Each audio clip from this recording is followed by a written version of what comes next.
है दोस्तों।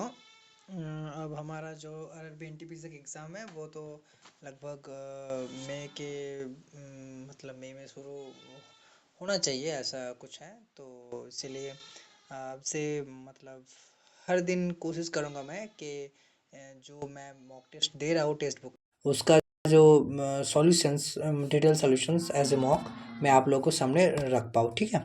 तो ये हमारा मतलब हम सब का पहला मॉक है, ठीक है। तो ठीक है, ये क्या बोला इसमें, बोला the mode of the data, मतलब डाटा का मोड क्या है, ठीक है। और हम जानते हैं मोड कैसे निकालते हैं। इस जो संख्या क्रम दिया हुआ है इसमें सबसे ज़्यादा बार जो संख्या आ रहा है, मतलब ठीक है, मतलब देखो सबसे ज़्यादा बार सबसे ज़्यादा कौन संख्या आ रहा है, ठीक है। मतलब -2 -4 -2 देखो 3 3 3 3 4 बार आ चुका है, तो फिर हमारा जो आंसर होगा वो 3 होगा, ठीक है।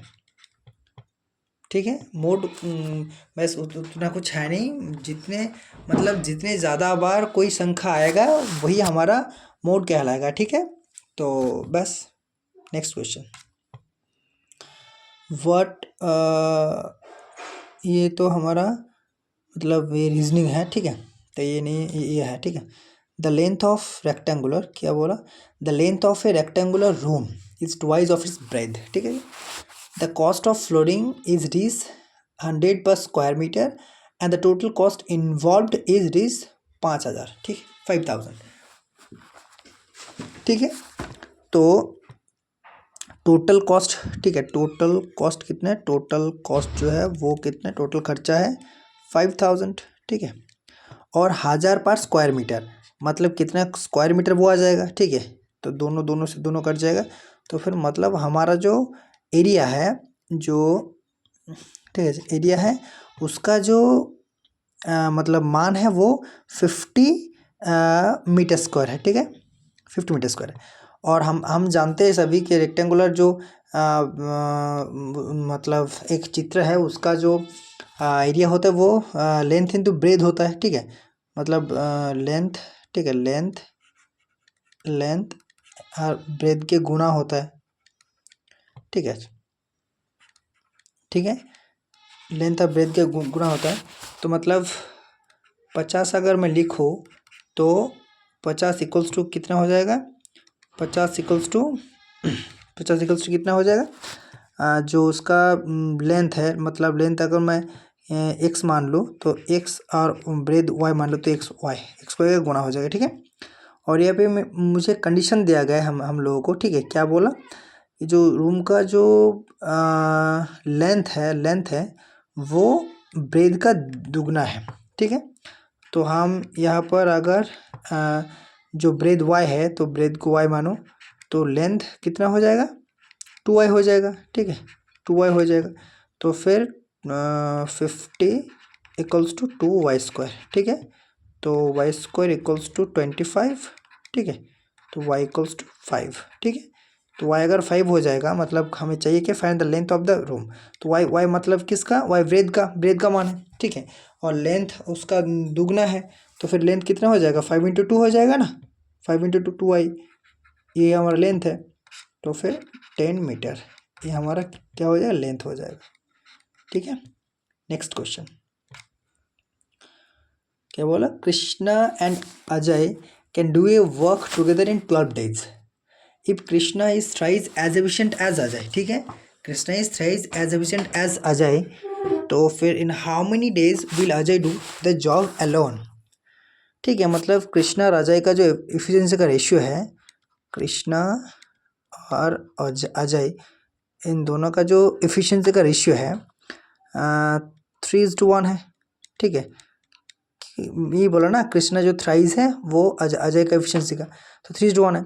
तो टोटल जो एफिशिएंसी है, टोटल एफिशिएंसी 4 यूनिट है, ठीक है, 4 यूनिट, ठीक है, ठीक है, 4 यूनिट, 4 टोटल जो एफिशिएंसी 4 यूनिट है, 4 यूनिट, ठीक है, 4 यूनिट है। और हम जानते हैं टोटल वाक की कितना होता है, टोटल वाक बराबर क्या होता है, जो टोटल वाक है, टोटल वाक बराबर होता है इफिशिएंसी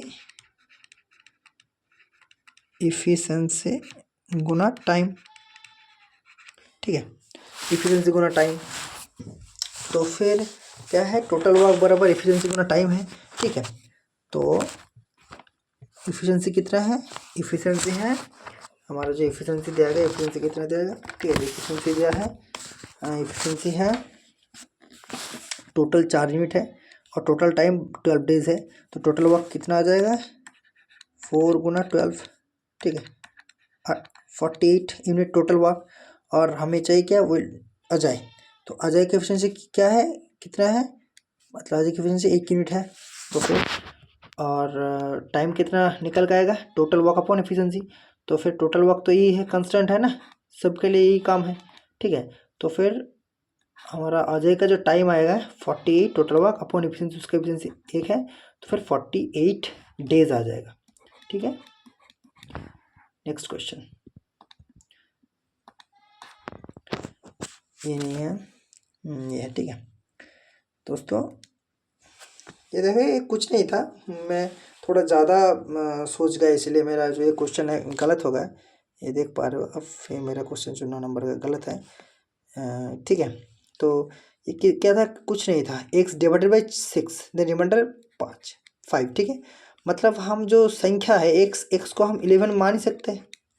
अगर 11 को 6 से भाग देंगे तो 5 रिमाइंडर आ जाएगा, तो x को हम 11 मान सकते हैं, ठीक है। तो उसके बाद क्या बोला, जो x+5 है, x+5, ठीक है, x+5 है, मतलब 11+5 नेक्स्ट जो संख्या 16 होगा। 16 को 3 से भाग देंगे, तो 16 को 3 से भाग देंगे तो रिमाइंडर कितना आ जाएगा,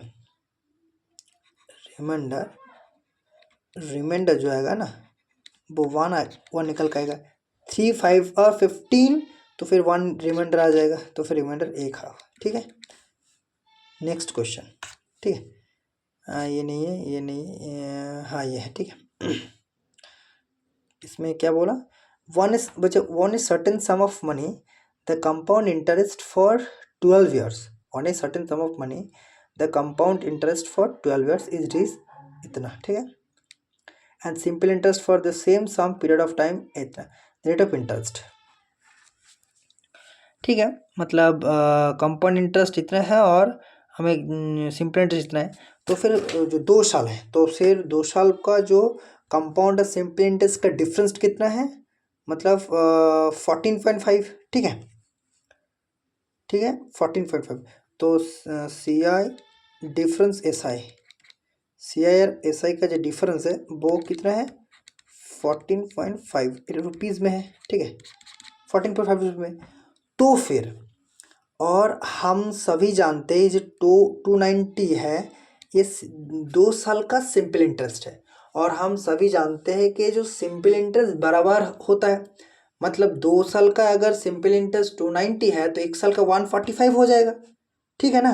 तो 1 साल का 1 ईयर का मतलब सिंपल इंटरेस्ट ऑफ 1 ईयर हम मान के चलते हैं, simple interest of 1 year, simple, ठीक है, सिंपल इंटरेस्ट ऑफ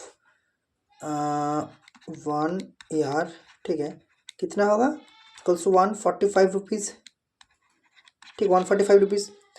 तो फिर ये जो हमारा सिंपल कंपाउंड इंटरेस्ट और सिंपल इंटरेस्ट का डिफरेंस है 14.5 रुपीज़, ये कितने पर आएगा। और हम सभी जानते हैं जब कंपाउंड इंटरेस्ट का एक बहुत बड़ा कैरेक्टरिस्टिक्स क्या है, वो ब्याज के ऊपर ब्याज लेता है, मतलब सूद के ऊपर सूद लेता है, ठीक है, इंटरेस्ट के ऊपर इंटरेस्ट लेता है। तो फिर 145 1 साल का इंटरेस्ट है, तो फिर ये जो 14.5 रुपीज़ है ना, ये 145 पर लिया गया है, ठीक है। और सूद का जो रेट ऑफ इंटरेस्ट हो वो तो कांस्टेंट रहेगा ना, तो फिर 100 से गुणा देंगे तो रेट ऑफ इंटरेस्ट निकल आएगा। तो फिर हम कैलकुलेशन करेंगे तो 10% निकल के आएगा, ठीक है। तो ये जो 10% है ये हमारा रेट ऑफ इंटरेस्ट है, ठीक है। आंसर 4। नेक्स्ट क्वेश्चन, ये नहीं है, ये नहीं है, ये भी नहीं है, ठीक है, ये भी नहीं है, ये है, ठीक है। क्या बोला इसमें, जो in a bag the ratio of red balls to green balls 3:8, if 12 more green balls were added to the bag, ठीक है। तो the ratio of red balls to green balls would become 1:4। तो पहले जो रेड बॉल्स और green balls, R for red balls, G for green balls, ठीक है, उसका जो रेशियो वो 3:8 है, ठीक है। उसके बाद क्या बोला, जो 12 मोर ग्रीन बॉल्स और एड, मतलब ग्रीन बॉल्स ऐड करना है तो रेड बॉल्स को हम कंस्टेंट रहना पड़े रखना होगा। तो the ratio of red balls to green balls, यहाँ पर ratio of red balls to green balls, यहाँ पर ratio of red balls to green balls 1:4, ठीक है, 1:4, ठीक है। मतलब ऐड कौन सा कलर का बॉल ऐड कर रहे हैं, रेड बॉल्स, ठीक है, रेड बॉल्स अब हम ऐड कर रहे हैं, मतलब ग्रीन बॉल्स को कांस्टेंट रखना होगा, ठीक है। ग्रीन बॉल्स को कांस्टेंट रखना होगा। In a bag the ratio of red balls to green balls, a more green balls added to the bag the ratio of red balls to green balls would become 1:4, ठीक है। तो 12 मोर green balls add कर रहे हैं, ठीक है। तो ratio 1:4 आ जाएगा। तो फिर हमें जो ये कांस्टेंट रेड बॉल्स को कांस्टेंट रखना होगा ना, और रेड बॉल को कांस्टेंट रखने के लिए पहला मतलब केस में जो रेड बॉल था वो 3 यूनिट था, दूसरे केस में 1 यूनिट है, तो मतलब इसको भी 3 यूनिट करना पड़ेगा। तो 3 यूनिट करने के लिए हम ये जो रेशियो 1:4 इसको 300 मल्टीपल कर सकते हैं, तो फिर 3:12 हो जाएगा, ठीक है। तो फिर अब देखो ये 3 है, ये 3 है, ये दोनों बराबर होगा, ठीक है। तो फिर अब हमें ग्रीन बॉल्स ऐड किए तो 8 से 12 हुआ, मतलब यूनिट्स का जो डिफरेंट है वो 4 यूनिट्स का डिफरेंट है, 4 यूनिट। तो 4 यूनिट का वैल्यू ही 12, क्योंकि 12 ग्रीन बॉल्स ऐड किए ना, 12 ग्रीन बॉल्स ऐड किए, 12 ग्रीन बॉल्स, तो 4 यूनिट का वैल्यू 12, 1 यूनिट का जो वैल्यू है वो निकल का आएगा 3। तो फिर कितना रेड बॉल्स है, रेड बॉल्स मतलब 3 यूनिट का रेड बॉल्स है, ठीक है। तो 9, 3 यूनिट का वैल्यू जो हो निकल के आएगा 3 गुना 3 = 9, ठीक है। तो 9 जो बॉल्स है वो रेड बॉल्स, ठीक है। नेक्स्ट क्वेश्चन, नेक्स्ट क्वेश्चन, ये नहीं है, ये नहीं है, ये नहीं है, ठीक है, ये भी नहीं है, ये भी नहीं है, ये भी नहीं है, ये भी नहीं, ये भी नहीं है, ठीक है। ये क्वेश्चन ये भी गलत होगा क्योंकि मैंने थोड़ा ज़्यादा ही सोच लिया। ये जो है cosec 135 = x, तो मतलब cosec 135 जो जिस क्वाड्रेंट पे साइन प्लस होगा उस क्वाड्रेंट पर cosec भी प्लस होगा, क्योंकि cosec जो है वो साइन का जस्ट रेसिप्रोकली तो होते हैं ना, साइन का तो कोई मतलब कैसे चेंज हो जाएगा, जैसे जो मान वैल्यू होगा वो रेसिप्रोकल होगा, लेकिन साइन तो चेंज नहीं होगा ना। और जिस क्वाड्रेंट पर जो साइन है वो जो नेगेटिव होगा तो कॉसेक भी नेगेटिव आ जाएगा, ठीक है। तो जो कॉसेक 135 मतलब हम इसको 1/sin 135 लिख सकते, मतलब जो वैल्यू है वो sin 135 का निकल के आएगा, और sin 135 मतलब सेकेंड क्वाड्रेंट पर आ जाएगा, और सेकेंड क्वाड्रेंट पर साइन का जो साइन है मतलब प्लस में होता है, ठीक है। तो कॉसेक का भी साइन जो प्लस में होगा, तो फिर साइन का कोई चेंज नहीं होगा, मतलब हम ये इसको ये ऐसे लिख सकते हैं, जो कॉसेक 135 को 90 + 45 लिख सकते हैं, ठीक है। और कॉसेक 90 + 45 को हम ऐसे भी लिख सकते हैं, 645 लिख सकते हैं, है ना, लिख सकते हैं, ठीक है जी, ठीक है। कॉसेक जो 90 + 45 को सेक 45 लिख सकते हैं, तो सेक 45 का जो वैल्यू कॉस 45 का वैल्यू 1/√2, तो सेक 45 कॉस 45 का रेसिप्रोकल होगा, तो फिर सेक 45 का जो वैल्यू 1/√2 हो जाएगा, ठीक है, ठीक है, √2 होगा, ठीक है। तो √2, तो ये आंसर आ जाएगा √2। Next question, the angle of quadrilateral are in the ratio, ठीक है। तो लार्जेस्ट एंगल, तो लार्जेस्ट जो वैल्यू है वो मतलब 5 का है, तो 5 रेशियो का मान निकालना होगा, और जो क्वाड्रिलेटरल का जो 4 एंगल्स का सम है ना वो 360 होता है, ठीक है। और रेशियो में कितना है, 3:5:7:5 मतलब 12, ठीक है। तो जो 12 रेशियो का जो वैल्यू है वो 360 है, सही है ना। तो जो 1 रेशियो का वैल्यू है वो 30 डिग्री है, ये डिग्री में आ जाएगा, ये भी डिग्री में आ जाएगा। तो फिर जो बड़ा एंगल है वो 5 रेशियो है, तो 5 रेशियो का जो वैल्यू आ जाएगा 5 गुना 30 डिग्री मतलब 150 डिग्री। ठीक है, तो आंसर हमारा 150 degree. Next question, the weight of 3 boxes are 3 kg, 8 kg and 12 kg. Which of the following cannot be the total weight in kg of any combination of these boxes? मतलब देखो 15 आ सकते हैं क्या? 15 किसी भी करके 15 नहीं आ सकता। ठीक है, 15 नहीं आ सकता, मतलब आंसर ये हमारा होगा। ठीक है, क्योंकि 20 12 और 8 को मिलाकर 20 आ सकते हैं, 23 12 8 और 3 को मिलाकर 23 आ सकते हैं। ठीक है, इससे सिर्फ 15 आ सकते हैं, ये नहीं होगा क्योंकि 12 और 3 मिलाकर 15 आ सकते हैं। लेकिन मतलब ये भी आ सकता है, मतलब हमारा जो कहने का मतलब है वो ये आ सकता है, 20 भी आ सकता है, 23 भी आ सकता है, लेकिन 21 किसी भी करके 21 नहीं आ सकता है। मतलब आंसर हमारा 21 है, क्योंकि जो नहीं आ सकता है उसी को हमारा आंसर माना जाएगा, कैनॉट बी। ठीक है, तो फिर आंसर हमारा जो होगा वो 21 होगा। ठीक है, 21 हमारा आंसर होगा, ये हमारा आंसर होगा। नेक्स्ट क्वेश्चन, नहीं है, फिर ये भी नहीं है, ये भी नहीं है, ये ठीक है। क्या बोला? स्फीयर ऑफ रेडियस 42 सेमी is melted and recast into wire of radius 21 सेमी। मतलब एक जो गोलक है ना, वो स्फीयर है, उसका जो रेडियस है 42 सेमी, इसको हम मेल्ट करके मतलब पिघलाने के बाद किसके आकार देंगे? वायर का। मतलब जो सिलेंडर बेसिकली वायर मतलब सिलेंडर ही होता है ना, सिलेंड्रिकल शेप में होता है, तो उसका आकार देंगे। तो मतलब दोनों का जो वॉल्यूम है वो दोनों सेम होगा। तो स्फीयर का वॉल्यूम कितना है? 4/3 पाई आर क्यूब होता है, और इसका होता है मतलब सिलेंडर का पाई आर स्क्वायर एच होता है। ठीक है, और क्या बोला?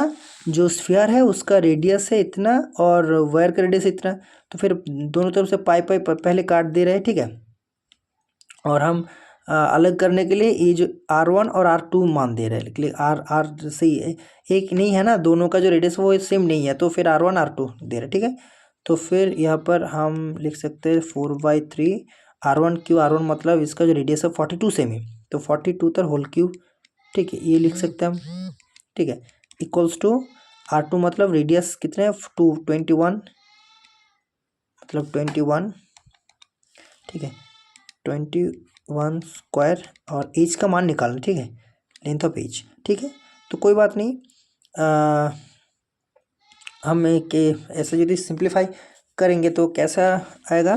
42 क्यूब को मतलब 42 इंटू 42 इंटू 43 42 लिख सकते, 3 बार लिख सकते, और 21 को 21 इंटू 22 21 इंटू 21 दो बार लिख सकते। ठीक है, तो फिर जो 42 जो 3 बार आएगा उसमें से एक एक काट कर इधर इधर 4, टोटल 4 में आ जाएगा। मतलब हम कहने का मतलब ये 4/3 21 2 ज़ा 42, मतलब एक 2 एक, और 21 2 ज़ा 42, और एक 42 एज इट इज़ रह जाएगा, और यहाँ पर 21 का स्क्वायर जो कट जाएगा और ये एच रह जाएगा। ठीक है, ठीक है, और उसके बाद लाइन में 3 3 14 और 42। ठीक है, मतलब कहने का मतलब 14 और 56 इंटू 2 2 ज़ा 4, इसका मान ये निकल के आएगा। ठीक है, 2 to 4 इसका मान निकल के आएगा 2 to 4 सेमी। ठीक है, 2 to 4 सेमी। नेक्स्ट क्वेश्चन, क्या बोला? Total number of computer sold in 2016 is what % less than that of 2018? 2016 का टोटल नंबर कंप्यूटर मतलब 2016 ये वाला ये कॉलम। ठीक है, 1400 टोटल 2016 का, 2018 का कितना आ जाएगा? मतलब 16 आ जाएगा, 2018 का आ जाएगा 16, तो फिर कितना कम है? मतलब 200 what % less than that of मतलब 1600 से कितना कम है? तो 100 से गुणा देंगे तो फिर मतलब 12.5% निकल के आ जाएगा। ठीक है, next question, what is the ratio of the total computer sold by showroom A in the 2015 2017? ए मतलब यहाँ पर 2015 मतलब ये, 2017 मतलब ये, ठीक है। तो फिर टोटल 1000 हो जाएगा, 1000, ठीक है। और total common hold by showroom C in 2016 2018 together, तो फिर सी मतलब ये आ जाएगा, और 2016 2018 मतलब 2016 2018 मतलब 900 आ जाएगा, ठीक है। 2000, ठीक है, ये ठीक है। तो रेशियो मतलब 10:9 आ जाएगा, रेशियो ऐसे आ जाएगा ना, 10:9, ठीक है। Next question, 18 contains 6 litres of well, ठीक है, ठीक है। ड्यू टू लीकेज मतलब 4.5 litres well was lost, the percent of well still present in the well, मतलब अभी तक कितना है, मतलब टोटल जो है वो 6 लीटर है, और 4.5 लीटर जो है वो मतलब बह गया लीकेज के कारण, ठीक है। तो अभी कितना है, तो कितने है, मतलब टोटल तो 60 है, और अभी प्रेजेंट कितना है, मतलब 55.5, तो फिर 111/2, ठीक है। मतलब 1/2 रह जाए, 1112 नीचे गुण हो जाएगा, गुना हो जाएगा, 100 से गुना देंगे तो परसेंटेज निकल के आएगा, ठीक है। तो ये से एक 0 से 0 कट जाएगा, 25, तो मतलब 555/6, ठीक है। तो फिर 6954 एक 2.5, ठीक है, इतना परसेंटेज, मतलब answer 4। Next question, what is the mean of the following distribution, ठीक है। तो ये कुछ नहीं है, इसका जो टोटल सम करके टोटल जो नंबर से भाग देने पर आंसर आ जाएगा V 49.6, ठीक है। अब करके देख लेना, ठीक है, आंसर V आ जाएगा, कुछ नहीं है फिर, ठीक है। नेक्स्ट क्वेश्चन, ठीक है। तो ये हमारा जो मतलब एल्जेब्रिक पोर्शन है ना, उसका जो फेवरेट क्वेश्चन है ये आता है, मतलब एक्स के टर्म पे देखेंगे तो x+1/x इक्वल्स टू कुछ दिया रहेगा, फिर x⁻ something upon x 1/x⁻ something निकालना होगा, x-1/x अपॉन मतलब कुछ दिया रहेगा, फिर उसके अगले ये बोल देगा कि x⁻ something -1/x⁻ something equals to कितना हो जाएगा। मतलब मैंने कह लिखा, मतलब ये है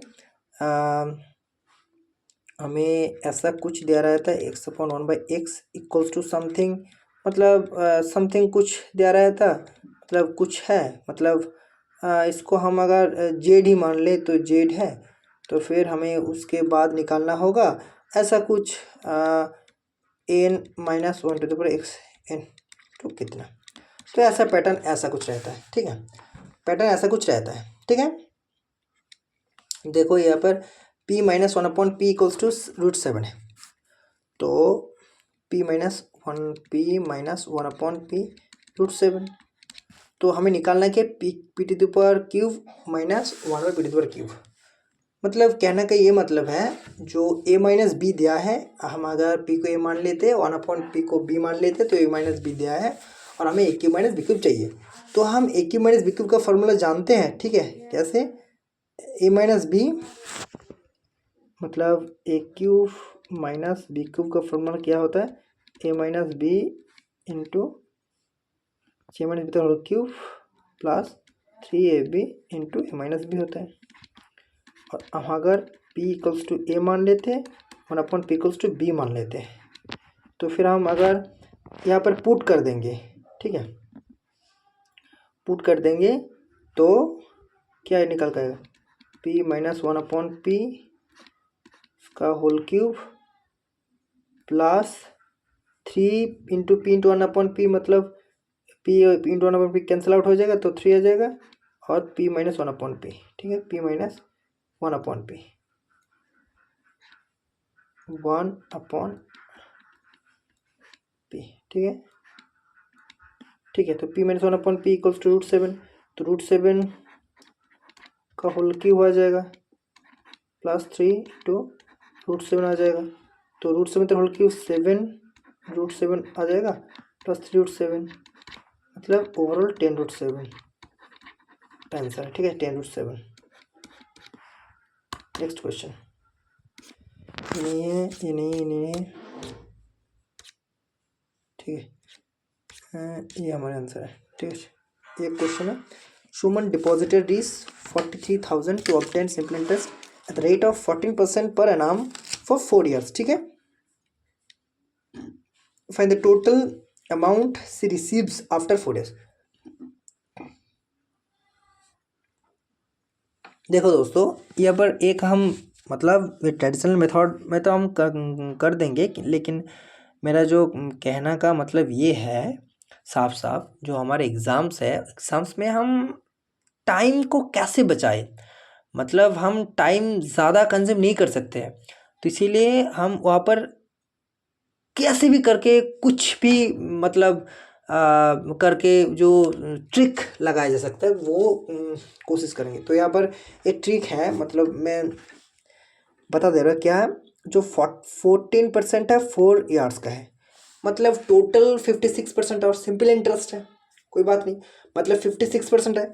तो फिर टोटल हमें अमाउंट निकालना है, मतलब जो प्रिंसिपल है और जो इंटरेस्ट है दोनों को मिलाकर हमें लास्ट में बताना है। तो 43,000 जो है वो तो हमारा प्रिंसिपल है और 56% है उसका इंटरेस्ट। तो मतलब हमें 43 का जो हाफ है उससे थोड़ी ज़्यादा सूद में मिल जाएगा। मतलब कहने का मतलब ये 43 का जो 1.5 गुना है वो टोटल हमारा कितना हो जाएगा, हमारा अमाउंट में आ जाएगा। तो फिर 1.5 गुना मतलब 80,000 तो नहीं होगा, ये तो 43 1.5 गुना मतलब लगभग 60,000 से थोड़ा ज़्यादा, तो ये तो भी नहीं होगा। ठीक है, ये तो होगा ही नहीं, मतलब हमारा आंसर ई है, आंसर 3।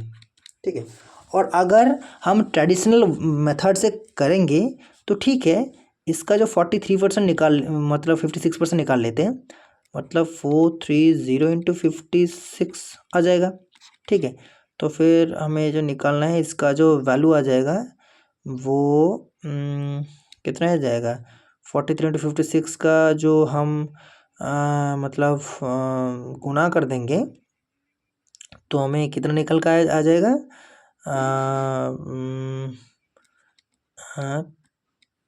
24,080 24,080। ठीक है,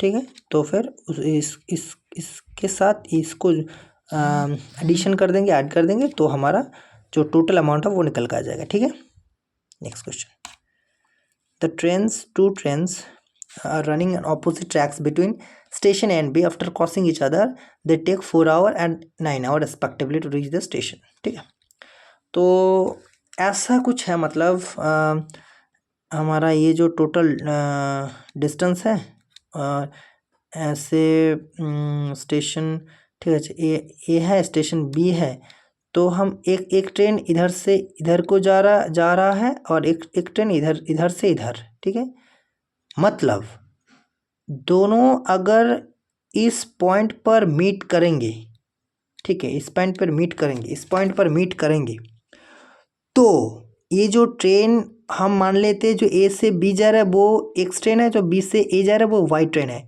तो जो ट्रेन से मीट करने के बाद, ये जो वाई ट्रेन का मीट करने के बाद ये जो डिस्टेंस, इसका जो टाइम है वो अगर T1 है और इसका जो टाइम है मीट करने के बाद वो T2 है, तो हमारा एक फार्मूला आता है। और अगर T1 का जो मतलब ए ट्रेन है, इसका जो टाइम T2 है, इसका जो स्पीड अगर V2 होगा, और जो वाई ट्रेन है इसका जो टाइम T1 है, इसका अगर स्पीड V1 होगा, तो V1/V2 इक्वल्स टू √T2/T1 हो जाएगा। ठीक है, क्लियर, V1/V2 और इसका इक्वल में होगा क्या, जो टाइम है मीट करने के बाद, मतलब क्रॉस ईच अदर, को क्रॉस के ऊपर, मतलब क्रॉस करने के बाद जो समय है वो समय का स्क्वायर रूट का रेसिप्रोकल होगा। ठीक है, तो फिर मतलब जो ये जो 54 किलोमीटर पर आवर की था फर्स्ट ट्रेन का, तो फर्स्ट ट्रेन का टाइम अगर 4 यूनिट, मतलब स्पीड अगर ये होगा मतलब फर्स्ट ट्रेन का जो V1 अगर 54 हम लेंगे तो V2 को ऐसे रहने देंगे, तो फर्स्ट ट्रेन का अगर फर्स्ट ट्रेन का 54 है तो हम टाइम को मतलब रेसिप्रोकल होगा, तो दूसरे टाइम का टाइम अपॉन फर्स्ट ट्रेन का। ठीक है, तो 54/V2 इक्वल्स टू इधर 3/2 हो जाएगा। तो हम कैसे निकालेंगे, V2 equals to 36 kilometre per hour हो जाए। ठीक है, 36 कैलकुलेशंस के बाद जो हम लोग को याद रखना वो ये V1/V2 इक्वल्स टू √T2/T1, जो टाइम का रूट का रेसिप्रोकल होगा। ठीक है, ये हमारा याद करने का चीज़ है। ठीक है, A woman is standing 30 meter away from her house and angle of elevation from the top of her house is 30 meter towards the top of house। ठीक है, मतलब हमें जो उसका ड्रॉ करना है, जो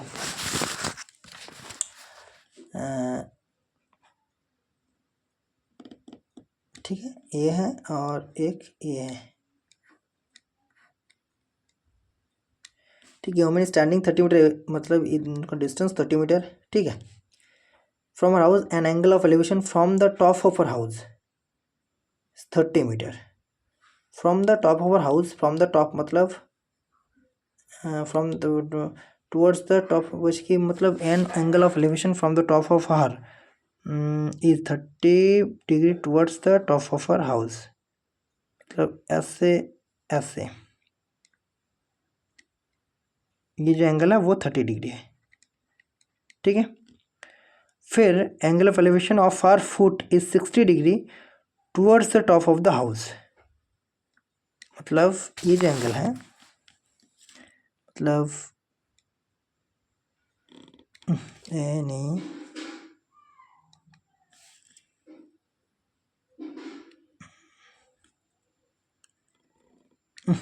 नहीं हो रहा है, मतलब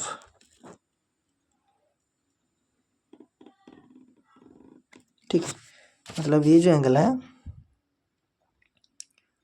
वो कितने 60 डिग्री है। ठीक है, तो फिर total height of the house and woman, मतलब ये जो ये हाउस का, ये हाउस H फॉर हाउस और W फॉर वुमन। ठीक है, दोनों का हाइट का साम निकालना है हमें। ठीक है, तो कैसे करेंगे, अगर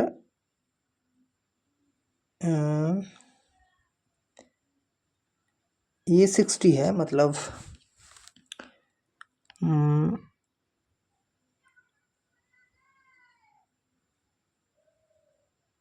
ऐसा नहीं, ऐसे होगा, मतलब ये 60 नहीं होगा, 60 तो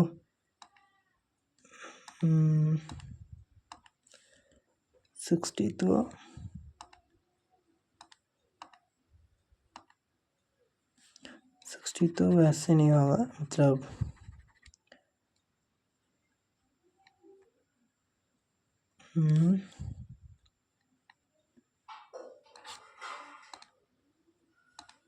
ठीक है, 60 तो ये वाला एंगल 60 हो जाएगा। ठीक है, तो फिर हमारा जो tan 60 हो जाएगा H/30 इक्वल्स टू tan 60, मतलब √3, तो H इक्वल्स टू 30√3। ठीक है, ये मतलब टोटल हमारा जो हाउस है उसका मान निकल का आया। ठीक है, और फिर हमें ये जो डिस्टेंस है टोटल से इसको हटा देंगे, तो मतलब ये डिस्टेंस आ जाएगा। ठीक है, तो अगर ऐसे 30 डिग्री है तो फिर इसको हम x मान लेते हैं। तो और ये 30 है, ये 30 है तो ये भी 30 हो जाएगा। ये जो 30 है तो x/30 इक्वल्स टू ये जो एंगल 10/30 1/√3, ठीक है। तो x इक्वल्स टू 10√3 हो जाएगा, ठीक है ना, 10√3। तो मतलब ये जो है वो 10√3 है और टोटल 30√3 है। तो टोटल 30√3 है और हमें निकालना है ओमन, ये जो ये हाउस का डिस्टेंस है, ओमन का डिस्टेंस निकालना है। तो फिर हम ये टोटल डिस्टेंस से इसको हटा देंगे, मतलब 30√3 से 10√3 हटा देंगे तो ओमेन का डिस्टेंस आ जाए, ओमेन का मतलब हाइट आ जाएगा 20√3, ठीक है।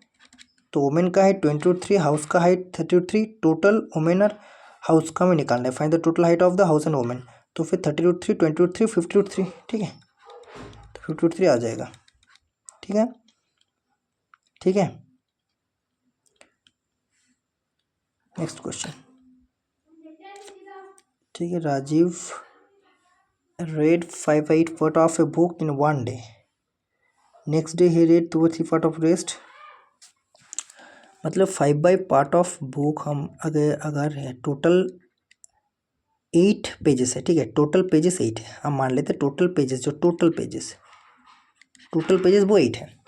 मतलब 5 पेजेस वो एक दिन में पढ़ चुका है। रिमेनिंग पेजेस क्या है, कितने हैं, रिमेनिंग पेजेस 3 है। मतलब टोटल 8 है, 5 पढ़ चुका है तो रिमेनिंग 3 है। और next day he read 2/3 part of rest, तो मतलब रेस्ट जो 3 है उसका 2/3 पार्ट पढ़ चुका होगा, तो मतलब एक पढ़ चुका होगा, मैंने 3 का जो 2/3, तो एक पेज वो और पढ़ चुका है, मतलब 3 जो रिमेनिंग पेज था उसमें से एक पढ़ चुका है। तो मतलब 2 जो और फाइनल में अल्टीमेट जो रिमेनिंग पेजेस हैं, मतलब फाइनली जो रिमेनिंग पेज है, रिमेनिंग पेजेस है वो 2 है। और हमें बोला गया 30 पेज से लेफ्ट टू रीड, मतलब 2 जो रेशियो है उसका वैल्यू ही अगर 30 मान लिया तो कुछ गलत होगा, ये है ना, क्योंकि पेजेस में हमें बता दिया गया 30 पेज है।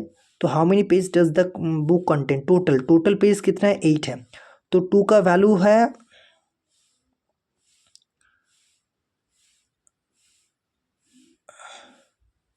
सॉरी ये पर 2/3 है ना, तो 2 पेज पढ़ चुका है, क्योंकि जो रिमेनिंग था वो 3 था, उसका 2/3 मतलब 2 पेज पढ़ चुका है। तो रिमेनिंग जो है वो 1 पेज है, 1 तो 1 रेशियो का वैल्यू 830 है। तो टोटल हमें 8 पेजेस हैं, तो 8 का वैल्यू 8 × 30 240, तो टोटल पेजेस है वो 240 है। नेक्स्ट क्वेश्चन, ठीक है, ये नहीं है, ये तो रीजनिंग का क्वेश्चन है, नहीं है, ठीक है। ये है 4 years ago ratio of age of Ram and Rahul is to 4, ratio of their present age 7:22. What is the present age of Sunil if Ram is 5 years older than Sunil, ठीक है। तो 3:4 और 7:22 हमें निकालना क्या है, पहला जो स्टेप होगा ना वो ये जो 3 और जो राम और राहुल, ठीक है, राम और राहुल, मतलब राम रेशियो राहुल कितना 3:4, ये 4 years ago, 4 years ago के लिए हम ऊपर का साइन दिया, ठीक है, ऊपर एरो का मतलब आप एरो का साइन दिया 4 years ago। तो अब जो प्रेजेंट एज है उसका जो रेशियो वो 17:22 है, ये प्रेजेंट पे, बिफोर प्रेजेंट, ठीक है। तो जो सबसे पहले जो हमें करना होगा वो ये जो 3 और 17 का जो डिफरेंस और 4 और 22 का जो डिफरेंस वो सेम होना चाहिए, ठीक है, मतलब रेशियो का डिफरेंस जो सेम होना चाहिए।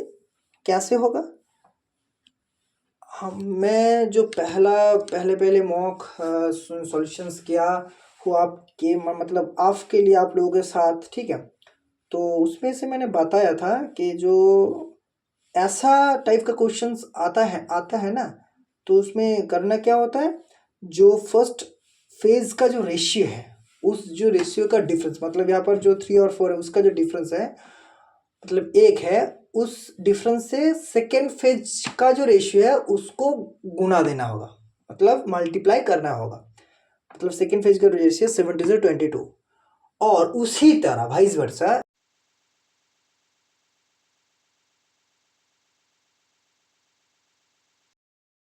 वो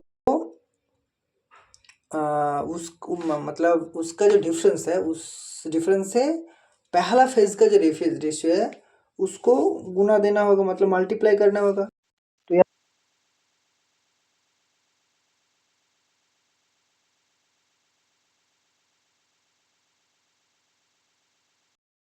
रेशियो है,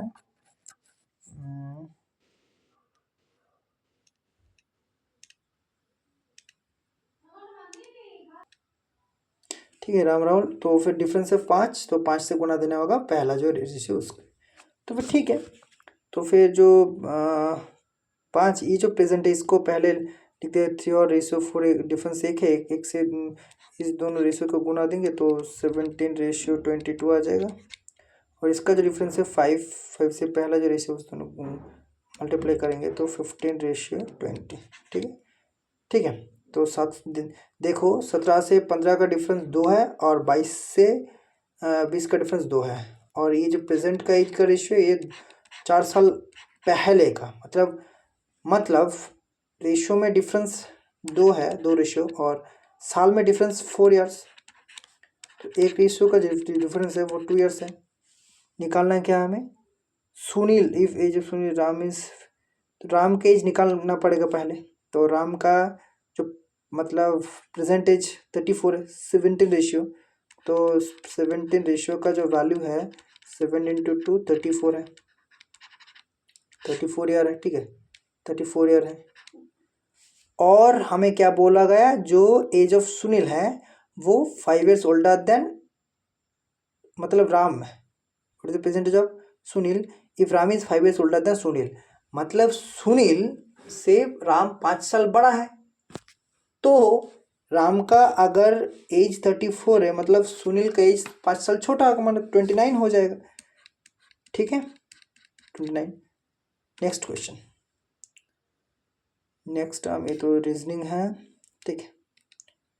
क्या बोला गया है क्वेश्चन में, what is the average number computers sold by showroom C in given 6 years, computer C 6 years, ठीक है, मतलब इन सबको टोटल करके 6 से भाग देंगे तो आंसर आ जाएगा।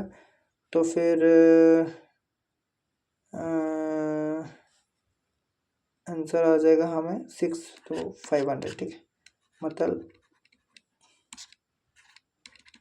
500, ठीक है। Next question, two numbers are in the ratio 5:6. When 6 is subtracted from both numbers, the ratio becomes 3:4. मतलब देखो, पहला जो रेशियो था वो 5:6 था, अब जो रेशियो वो 3:4 है। मतलब हमें करना क्या, पहला काम है वो हमें जो रेशियो का डिफरेंस है 5 से 3, 6 से 6 से 4, मतलब 6 से 4 वो सेम होना चाहिए। तो यहाँ पर देखो सेम ऑलरेडी है, 5 से 3 का जो डिफरेंस है 2 है, और 6 का 4 का जो डिफरेंस है 2 है, तो सेम है, मतलब इक्वल है बेसिकली, ठीक है। तो इक्वल है तो हमें कुछ करना नहीं है। तो फिर दो रेशियो का जो वैल्यू है कितना है 6, क्योंकि 5 से 3 आया, 6 सब्ट्रैक्ट करके, 6 से 4 आया, 6 सब्ट्रैक्ट करके, तो 6, तो एक रेशियो का जो वैल्यू है वो 3 आ जाएगा। हमें निकालना है कि find the difference of the number, तो नंबर का जो डिफरेंस है वो एक ही है, मतलब एक 5 है, दूसरा 6 है, तो डिफरेंस 1 है, ठीक है। तो आंसर हमारा 3 हो जाएगा। नेक्स्ट क्वेश्चन, ठीक है, नहीं नहीं नहीं नहीं,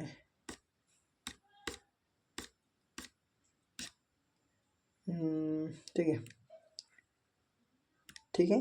क्या बोला क्वेश्चन में हमें, ये देखो ये इंपॉर्टेंट क्वेश्चन है, मतलब ये जियोमेट्री का क्वेश्चन है, तो ध्यान से देखना ये क्वेश्चन को, ध्यान से देखना कैसे, the ratio of the measures of each inter angle of a regular octagon to that of regular dodecagon, मतलब डोडेकागन, डोडेका मतलब द्वादश भुज, मतलब 12 साइड्स है, इसका जो 12 साइड्स है और इसका ऑक्टागन का 8 साइड्स है, साइड्स, ठीक है, साइड्स है, मतलब ऑक्टागन का जो साइड्स है टोटल साइज है 8 और जो डोडेकागन है उसका जो टोटल साइज है,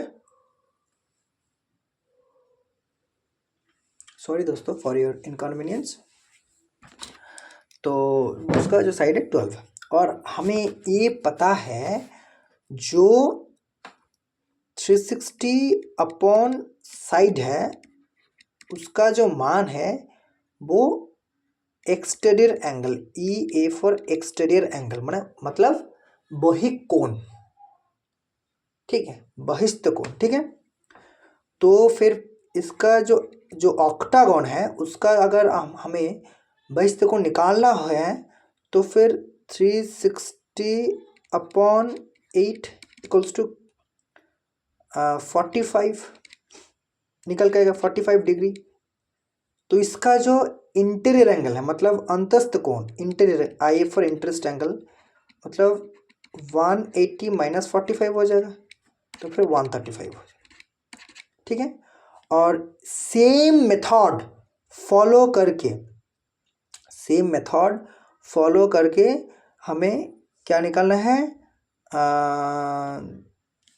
जो डोडेकागन है उसका भी हमें इंटीरियर एंगल निकालना, तो उसका इंटीरियर एंगल हमें मिलेगा 150। ये same method 360 upon side equals to exterior angle, तो 360 अपॉन साइड मतलब 360 अपॉन 12 निकालेंगे तो 30 डिग्री, 30, ठीक है, आप करके देखना, 30 है तो एक्सटीरियर 30, इंटीरियर 150, तो फिर ऐसे ही 150। तो जो रेशियो है मतलब 135 रेशियो 150, ठीक है, तो 9:10, ठीक है। Next question, the perimeter and one of two equal sides of an isosceles triangle are 72 and 27। मतलब एक जो आइसोसेलेस समद्विबाहु त्रिभुज, ठीक है, त्रिभुज है उसके जो पेरीमीटर है मतलब तीनों बाहुओं का जो सम है, ठीक है, वो 72 है। और हमें दिया गया जो आइसोसेलेस बाहु है मतलब दो बाहु जो वो इक्वल है उसका एक बाहु का मान दे 20 सेमी, तो फिर एक और का 20 होगा, तो फिर तीनों जो बाहु का मतलब अगर हमें ऐसा कुछ दिया है तो ये 20, ये भी 20 और ये इसको x मान लेते हैं, मतलब 40 प्लस x इक्वल्स टू बाहु तो 25 दिया हुआ है, तो x 32, ठीक है, मतलब ये जो थर्ड बाहु इसका मान जो 32 है, 32 सेमी, ठीक है। तो और हम ये जानते हैं जो एंगल मतलब त्रिभुज का जो एरिया होता है वो होता है क्या, रूट ओवर अंडर रूट क्या होता है, मतलब एस जेटा मतलब सेमी पेरीमीटर जे होता है, ठीक है, एस माइनस ए, एस माइनस बी और एस माइनस सी। अगर ए बी सी मतलब स्मॉल ए हम लिख सकते हैं, अगर ए बी सी एक ट्राइंगल है तो ए बी मतलब इसका एंगल ए का जो अपोजिट साइड है वो स्मॉल ए हम लिख सकते हैं मतलब साइड के रूप में, तो स्मॉल, ठीक है, हमें ये कैपिटल लिख दे कोई बात नहीं, मतलब तीनों जो बाहुओं का अंतर है, ठीक है। और ये सेमी पेरीमीटर, तो टोटल पेरीमीटर मतलब पेरीमीटर कितना 72, सेमी पेरीमीटर 36 हो जाएगा, मतलब अर्ध परिसीमा हम बोलेंगे तो 72 अपॉन क्या होता है, ठीक है, 2 तो होता है, तो फिर इसको जो वैल्यू है वो 36 आ जाएगा, और 36 माइनस एक 36 माइनस 20 तो फिर 18 आ जाएगा, 16 आ जाएगा, और एक और 16 आ जाएगा क्योंकि एक 20 का एक और मान है, और 32 मतलब 4 आ जाएगा, ठीक है। तो 36 6 निकल के आएगा, ये फिर 60 निकल के आएगा, फिर 2, ठीक है, तो मतलब 192 टू सेमी स्क्वायर, ठीक है। Next question, a train travels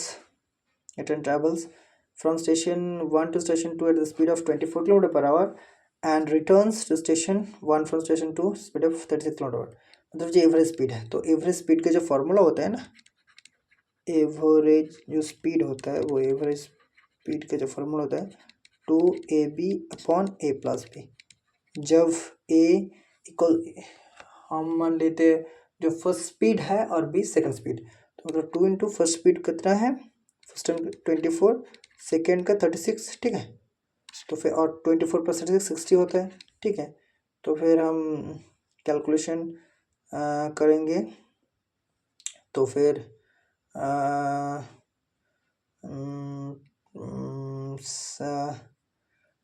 12 5 60, 12 2 24, ठीक है।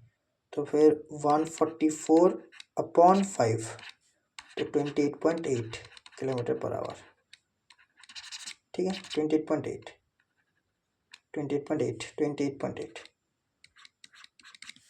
नेक्स्ट क्वेश्चन, ये नहीं है, ये भी नहीं है, ये भी नहीं है, ये भी नहीं है, ठीक है। If three sides of right angle triangles are k-4 k and k+4 then the value of k, ठीक है। तो हम इस मैथ पर भी एक स्मार्ट ट्रिक अपनाएंगे। मतलब कैसे, हम ट्रिपलेट जानते हैं, ट्रिपलेट, ठीक है, ट्रिपलेट, और ये मैथ जो है वो ट्रिपलेट के अंदर होगा, क्योंकि राइट एंगल ट्रायंगल है, तो राइट एंगल ट्रायंगल में ट्रिपलेट तो काम आता ही है, और ट्रिपलेट से ही होता है, मतलब जो hypotenuse square equals to base square plus height square होता है ना, तो ऐसे ही कुछ। तो हम वैसे करेंगे तो ट्रेडिशनल मेथड में हो जाएगा, लेकिन टाइम लगेगा, तो हम ऑप्शन टेस्ट करेंगे। मतलब देखते हैं ऑप्शन के 8 जो पुट करेंगे, तो फिर पहला 4 होगा, दूसरा 8 और तीसरा 12। 4 और 12 ट्रिपलेट नहीं होता है। 4 ये एक तो 0 हो जाएगा, वो तो कभी नहीं होगा, और 12 अगर पुट करेंगे तो 8 12 16 वो भी नहीं है। लेकिन 16 पुट करेंगे, 16 पुट करेंगे तो देखो पहला जो साइड होगा वो 12 होगा, दूसरा जो साइड वो 16 होगा, तीसरा जो साइड होगा वो 20 होगा, और रेशियो लेंगे 3 4 5, और 3:4:5 एक ट्रिपलेट है, ठीक है। वैसे भी आप करके देख सकते हो, 20 का जो स्क्वायर होता है वो 400 होता है, 16 का 256 और 12 का 144, 256 144 का जो सम होता है वो 400 ही होता है, ठीक है। तो आंसर हमारा ये होगा 16। नेक्स्ट क्वेश्चन, ठीक है।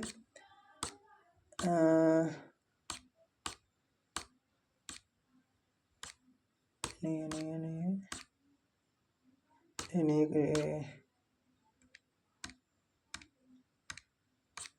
ये भी नहीं, ये भी नहीं है, ये भी नहीं है, ये भी नहीं है, मतलब हाँ ये है एक क्वेश्चन है, ठीक है।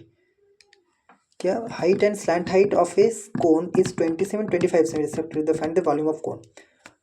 तो जो कोन का वॉल्यूम है वो हम जानते हैं 1/3 पाई r²h, और r हमारा जो रेडियस होता है, ठीक है, अच्छा हमारा हाइट होता है। तो हमें r कहीं नहीं दिया हुआ, स्लैंट हाइट दिया हुआ है जो 25 सेमी है, और हाइट दिया हुआ 20 सेमी, और हम जानते हैं जो कोन है ना, वो अगर कोन ऐसा कुछ होता है ना, मतलब ऐसा, ये जो रेडियस है और ये हाइट है और ये स्लैंट हाइट है, ठीक है जी, ठीक है जी, तीजो, ठीक है। तो ये स्लैंट हाइट है, ये स्लैंट हाइट है, और ये हाइट है, और ये हमारा रेडियस है, ये हमारा आर है, ठीक है। तो हम ऐसे देख पा रहे हैं, ये जो स्लैंट हाइट है वो ये जो त्रिभुज, मतलब ये जो त्रिभुज, ये त्रिभुज शेप है उसका ये हाइपोटेनस है। तो फिर मतलब इस हम ऐसे square equals to h² plus r² लिख सकते हैं, ठीक है। तो फिर r² equals to a² minus h² लिख सकते हैं, और r इक्वल्स टू हम उसके बाद में लिख सकते हैं जो r है, r equals to √ of a² plus h², ठीक है। तो r कैसे निकालेंगे, इस मतलब स्लैंट हाइट 25 स्क्वायर है प्लस h मतलब हाइट 20 स्क्वायर है, तो 625 ये माइनस है, ठीक है, प्लस नहीं है, ये माइनस है, ये जो है ना ये माइनस होता है, माइनस है, ठीक है।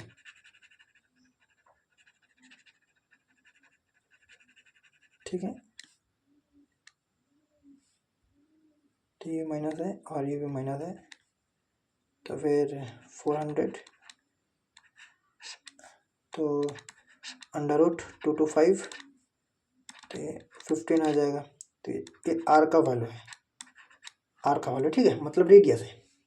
और वॉल्यूम क्या है 1/3 पाई² इंच, ठीक है। और तो पाई का मान एज इट इज़ है, तो पाई का मान एज इट इज़ है, तो फिर R15 निकल के आया, तो फिर 1/3 पाई आर का स्क्वायर एच, तो 1/3 पाई का एज इट इज़ है, आर मान 15 स्क्वायर है और एच का मान 20 है, ठीक है। तो फिर मतलब 15 × 15 है तो 315, मतलब 1500 पाई। अब करके देख लेना, ठीक है। सही, next question.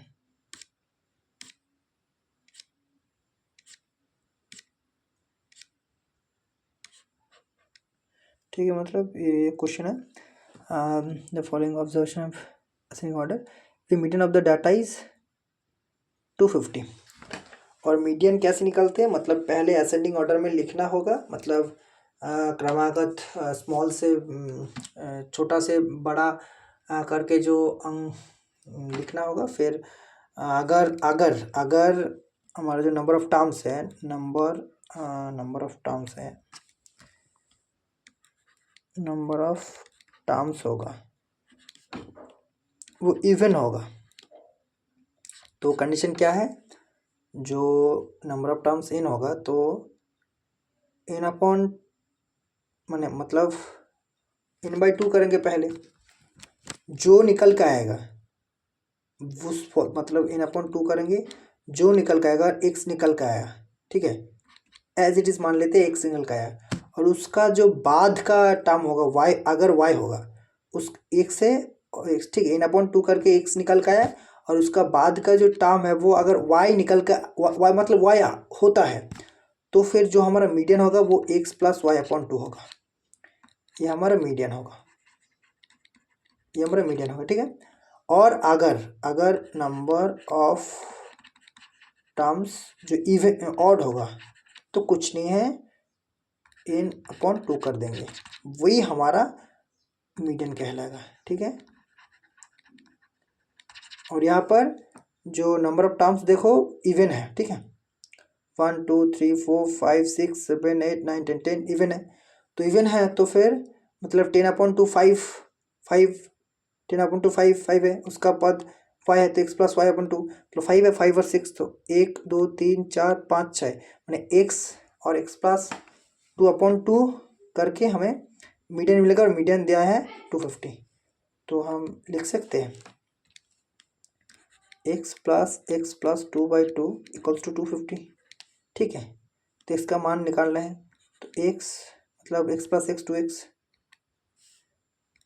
2x + 2 = 500, 2x = 498, x = 249, ठीक है। नेक्स्ट क्वेश्चन,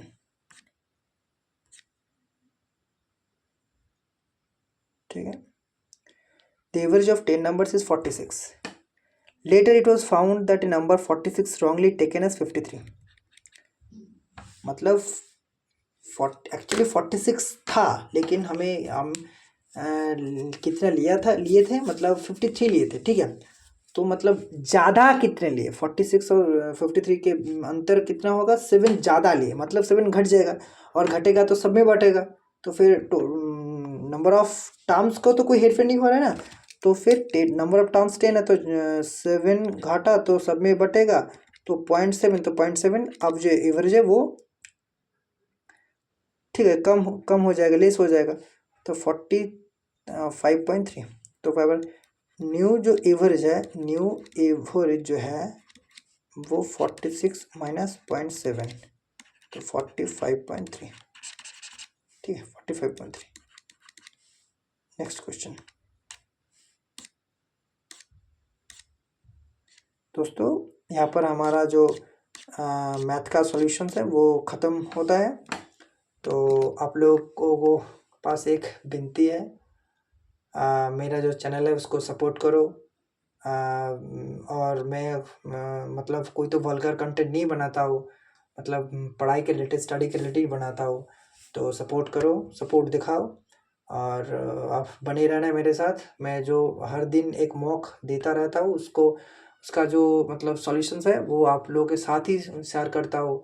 तो और मेरा मेरा जो क्वेश्चंस गलत होता है मैं वो भी बता देता हूँ कि गलत किया था मैंने, ठीक है। ऐसा कुछ नहीं कि मतलब गलत क्या हो उसके बाद भी मैं सोल्व कर रहा हूँ, ऐसा कुछ नहीं है। अब जो है मेरा आप लोगों के सामने ही है, ठीक है। मैं ऐसा कुछ करके वो व्हाइट बोर्ड पे मतलब क्वेश्चंस पेस्ट करके आप लोगों के साथ शेयर कर सकता था, लेकिन नहीं किया। आप लोगों के साथ ही सब कुछ शेयर कर रहा हूँ, ठीक है। जो गलत है गलत, जो सही है सही। और मेरा जो मतलब मेरा जो मैं जैसे प्रैक्टिस करता हूँ, मैं जैसे प्रिपेयर करता हूँ खुद को, वैसे आप लोगों के साथ शेयर कर रहा हूँ। क्योंकि आप लोगों को कुछ भी मिले तो मेरे मेरे से कुछ मिले, कुछ भी मतलब 0.1% भी मिले ना, तो मैं धन्य हो जाऊँगा, ठीक है। तो मेरे साथ बने रहना, मेरे चैनल को सब्सक्राइब कर लेना और लाइक शेयर करते रहना और दोस्तों के साथ शेयर भी करना, ठीक है। तो थैंक यू।